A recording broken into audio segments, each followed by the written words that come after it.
আসসালামু আলাইকুম। Hello guys, it's রাবি ব্লগে সবাইকে স্বাগত।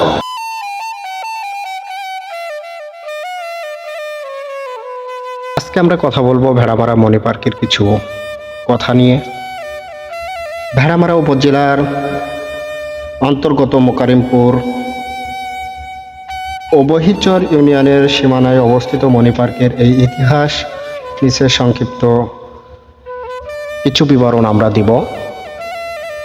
এই পার্কে ভেড়ামারা মোকাররমপুরের বহিরচর ইউনিয়নের মধ্যে অবস্থিত বলেই সরকারি তথ্যসূত্রে পাওয়া গেছে।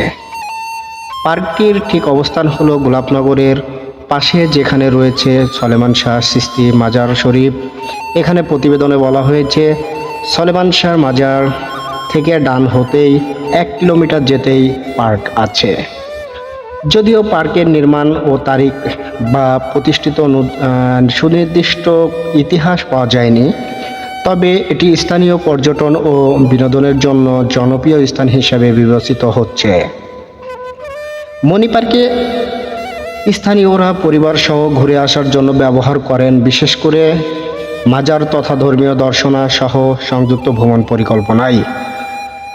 পার্কটির আশেপাশে রয়েছে মাজার ও প্রাকৃতিক পরিবেশ, যা তাকে একটি শান্ত ও মনোরম স্থান হিসেবে গড়ে তোলে।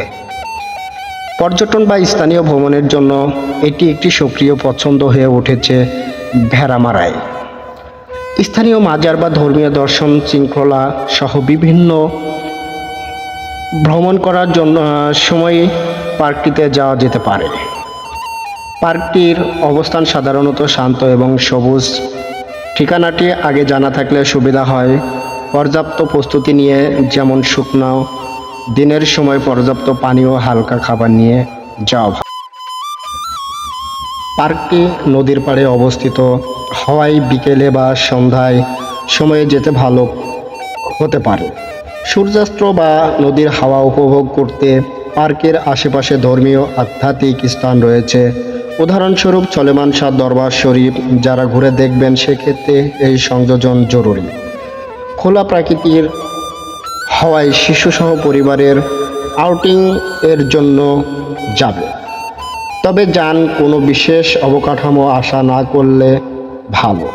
পরিষ্কার পরিচ্ছন্ন, নির্ধারিত পথ, রিফ্রেশমেন্ট সুবিধা ইত্যাদি তথ্য সীমিত, তাই সম্ভব হলে স্থানীয়দের সঙ্গে যোগাযোগ করে যাওয়াই ভালো।